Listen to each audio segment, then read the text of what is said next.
धन्यवाद महोदय। अब मैं सर्वजन प्रिय दूरदर्शी प्रधानमंत्री श्री नरेंद्र मोदी जी से करबद्ध निवेदन करती हूं कि वे कृपया अपने प्रेरणादायी उद्बोधन से हम सभी का मार्गदर्शन करें।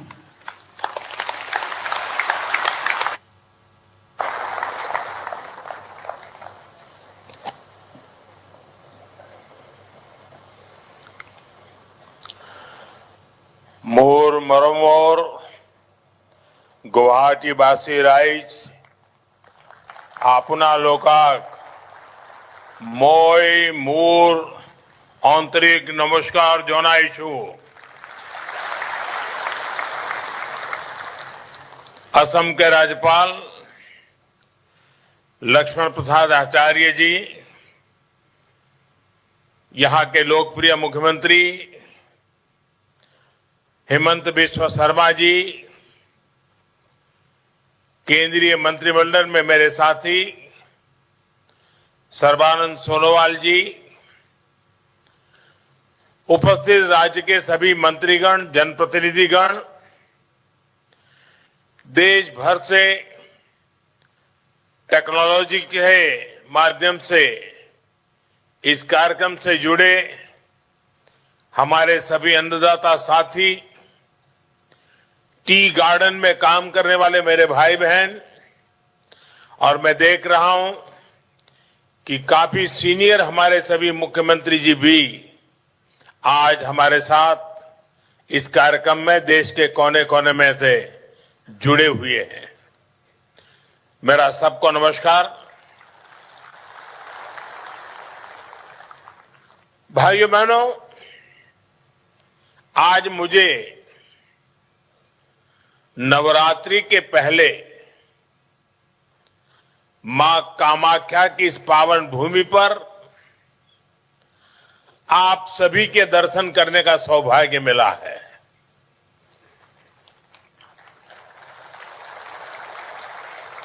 मां कामाख्या के आशीर्वाद से थोड़ी देर पहले यहां से 19,500 करोड़ रुपए के डेवलपमेंट प्रोजेक्ट्स का शिलान्यास और लोकार्पण हुआ है। असम को ऊर्जा क्षेत्र में आत्मनिर्भर बनाने वाले प्रोजेक्ट से लेकर असम आने वाले लोगों की सुविधा के लिए जो काम हुए हैं, ढेर सारे प्रोजेक्ट्स आज असम को मिले हैं। आज देश के किसानों और असम में टी गार्डन में काम करने वाले साथियों के लिए भी बहुत बड़ा दिन है।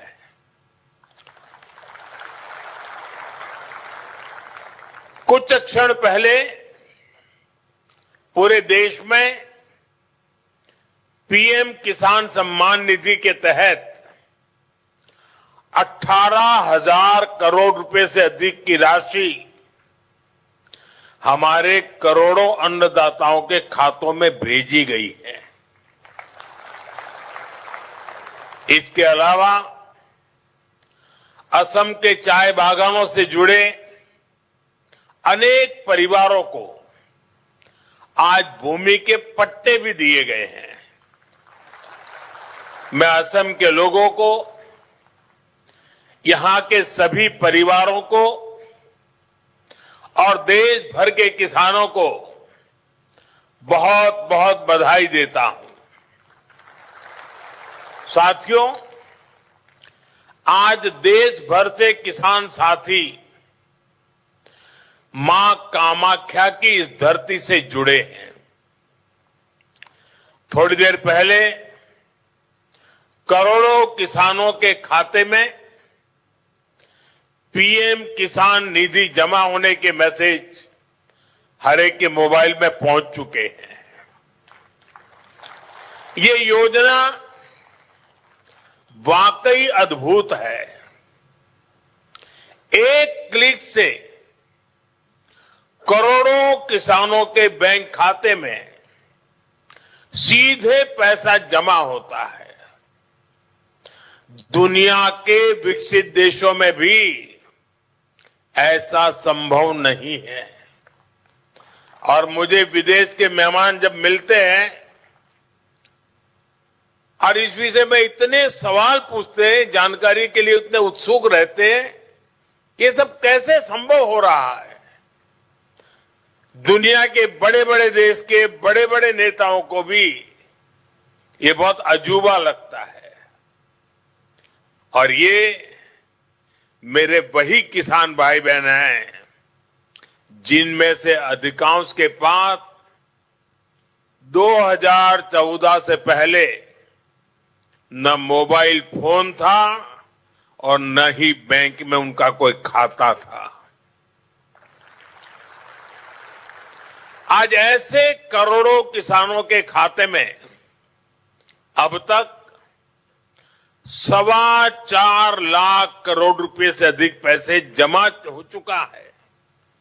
इसमें असम के भी करीब 19 लाख किसान हैं जिनको अभी तक लगभग 8,000 करोड़ रुपए मिल चुके हैं। साथियों, मुझे याद है जब पीएम किसान सम्मान निधि योजना शुरू हुई तो अफवाहें फैलाने में, झूठ बोलने में माहिर कांग्रेस वाले कहते थे कि इस योजना का पैसा आज भले मोदी देता है लेकिन चुनाव के बाद वापस करना पड़ेगा। ये झूठ बोलने में ऐसे एक्सपर्ट है। लेकिन आज सम्मान निधि की ये योजना देश के छोटे किसानों के लिए सामाजिक सुरक्षा का एक माध्यम बन गई है। साथियों, बीजेपी एनडीए सरकार के लिए किसान हित से बड़ा और कुछ नहीं। जब किसानों को पैसे देने की बात आती थी, कांग्रेस वालों की सांस अटक जाती थी। मैं आपको एक और उदाहरण देता हूं। 2014 से पहले केंद्र में 10 साल तक कांग्रेस की सरकार थी। कांग्रेस सरकार के 10 साल में किसानों को एमएसपी के रूप में 6.5 लाख करोड़ रुपए मिले थे। 10 साल में 6.5 लाख करोड़। जबकि हमारी सरकार के 10 साल में किसानों को एमएसपी के रूप में 20 लाख करोड़ रुपए अधिक मिल चुके हैं। साथियों, बीते 11 वर्षों में देश के किसान के इर्द गिर्द बीजेपी एनडीए सरकार ने एक मजबूत सुरक्षा कवच बना है। एमएसपी हो, सस्ता ऋण हो, फसल बीमा हो, पीएम किसान सम्मान निधि हो, ये योजनाएं किसानों का बहुत बड़ा संबल बनी है।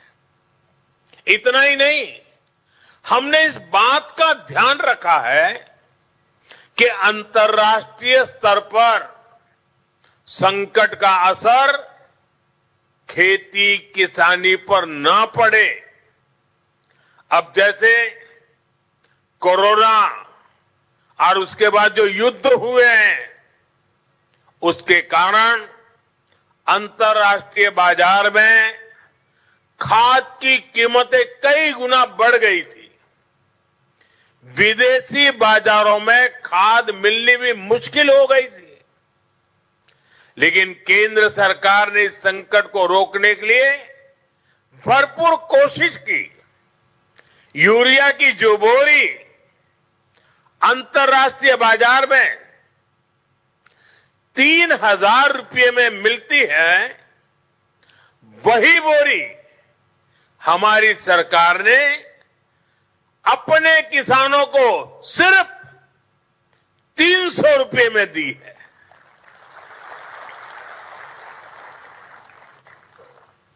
इस पर सरकार ने अपने खजाने से 12 लाख करोड़ रुपए से अधिक खर्च किए हैं ताकि मेरे किसानों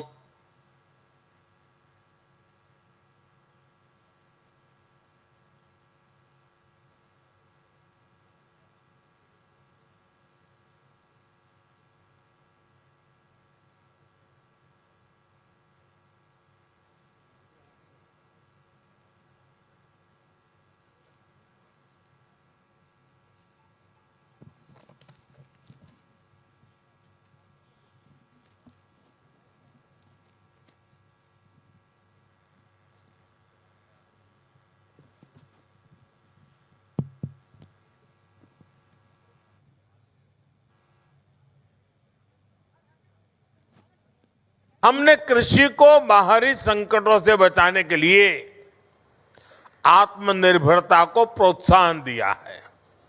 हमने आजाद भारत में बार बार देखा है कि दुनिया के दूसरे हिस्सों में लड़ाइयां होती हैं, कहीं सप्लाई चेन में दिक्कत आती है तो परेशानी हमारे किसान को होती थी। कभी खाद महंगी हो जाती थी, कभी डीजल और ऊर्जा की कीमत बढ़ जाती है, क्योंकि दशकों तक कांग्रेस पार्टी ने देश को दूसरे देशों पर निर्भर रखा।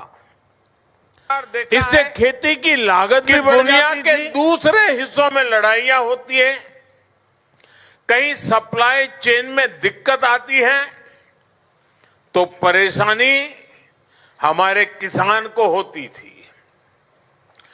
कभी खाद महंगी हो जाती थी, कभी डीजल और ऊर्जा की कीमत बढ़ जाती है, क्योंकि दशकों तक कांग्रेस पार्टी ने देश को दूसरे देशों पर निर्भर रखा।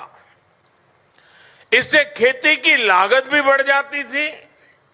साथियों, किसानों की खेती नई तकनीक से जुड़े, उन्हें सिंचाई के नए तरीकों से जोड़ा जाए और फसलों को भी लाभ मिले, इस मंशा से हमारी सरकार ने पर ड्रॉप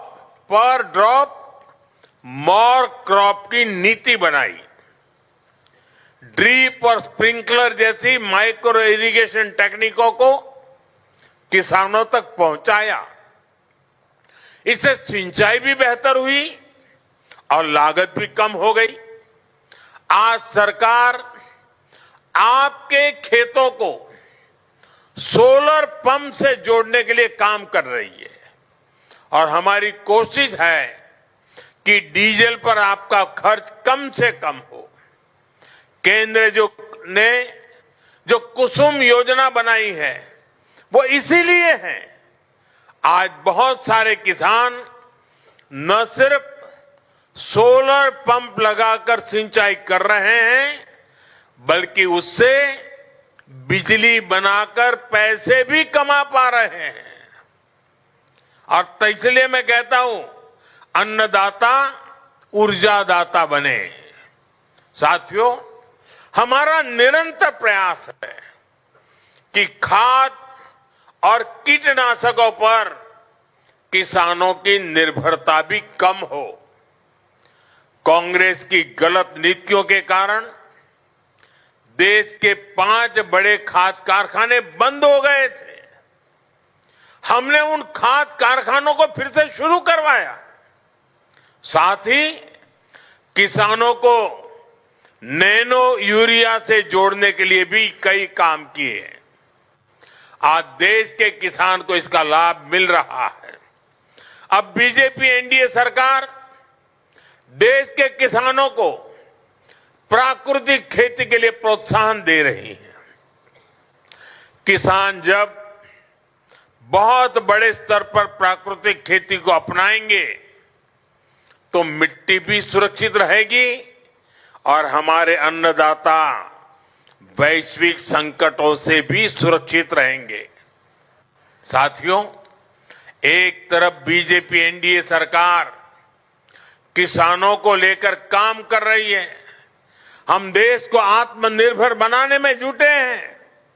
वहीं आज कांग्रेस ने एक बार फिर साबित कर दिया है कि किसी भी स्थिति में देश के प्रति ईमानदार नहीं है। आज युद्ध से बने संकटों के बीच भी कांग्रेस सिर्फ अफवाहें फैलाने और अपप्रचार करने में जुटी है। और मैं जरा कांग्रेस के साथियों से कहना चाहता हूं, एक काम करिए, लाल किले पर से 15 अगस्त को पंडित नेहरू जी ने जो भाषण दिए हैं, जरा भाषण सुनिए, आप सुनकर के हैरान हो जाओगे। लाल किले से 15 अगस्त को एक बार कह रहे हैं पंडित जी कि उत्तर कोरिया और दक्षिण कोरिया में लड़ाई चल रही है, इसलिए भारत में महंगाई बढ़ रही है। अब उत्तर कोरिया दक्षिण कोरिया कहां है और यहां पर महंगाई बढ़ने की बात नेहरू जी कह रहे थे। और आज कांग्रेस के लोग देश को गुमराह करने में लगे हैं। वैश्विक संकटों का प्रभाव क्या होता है, यह दुनिया देख रही है। साथियों, बीजेपी एनडीए की सरकार ने हमारी रिफाइनरीज के विकास के लिए, रिफाइनिंग कैपेसिटी के विस्तार के लिए काम किया है। आज भारत दुनिया का वो देश है जो अपनी ही नहीं बल्कि विश्व की ऊर्जा जरूरतों का भी ध्यान रख सकता है। यहां असम में जो हमारी रिफाइनरीज है, उनको भी बीते वर्षों में एक्सपांड किया गया है। असम सहित पूरे नॉर्थ ईस्ट में गैस पाइपलाइन इंफ्रास्ट्रक्चर पर अभूतपूर्व निवेश किया जा रहा है।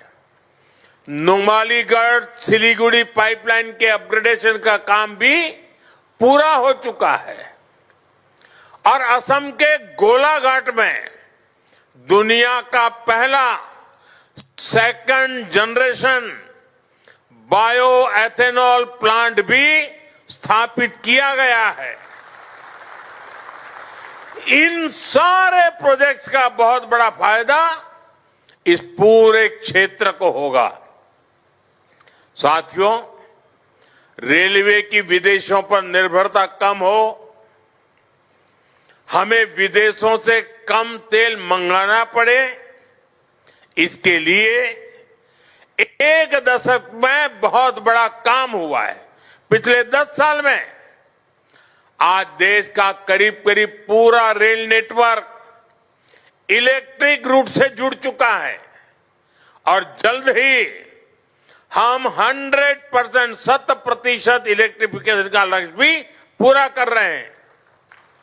इस इलेक्ट्रिफिकेशन के कारण देश में करीब करीब 250 करोड़ लीटर डीजल की बचत हो रही है। असम में भी रेलवे नेटवर्क का तेजी से बिजलीकरण हो रहा है। आज भी यहां रेलवे के बिजलीकरण से जुड़े प्रोजेक्ट का लोकार्पण और शिलान्यास हुआ है। साथियों, असम देश में रिन्यूएबल एनर्जी से जुड़े संकल्पों की सिद्धि में भी बड़ी भूमिका निभा रहा है। Lower Kopili hydro power project से असम सहित पूरे नॉर्थ ईस्ट को फायदा होगा और सबसे बड़ी बात, जो ये हजारों करोड़ रुपए की परियोजनाएं असम में शुरू हुई है, वो असम के युवाओं के लिए रोजगार के नए मौके बना रही है, असम की समृद्धि बढ़ा रही है। साथियों, बीजेपी एनडीए की डबल इंजन सरकार की पहचान संवेदनशीलता से है, सुशासन से है। देश के हर क्षेत्र, हर वर्ग का विकास, ये हमारी प्राथमिकता है। बहुत बड़ी पहल हुई है। जिनकी मेहनत से असम की वैश्विक पहचान को बल मिला, जिनकी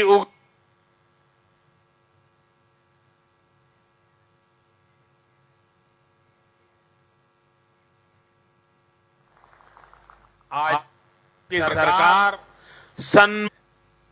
अब इन परिवारों को उनकी अपनी जमीन मिली है और इनके लिए पक्के घर मिलने का रास्ता भी साफ हो गया।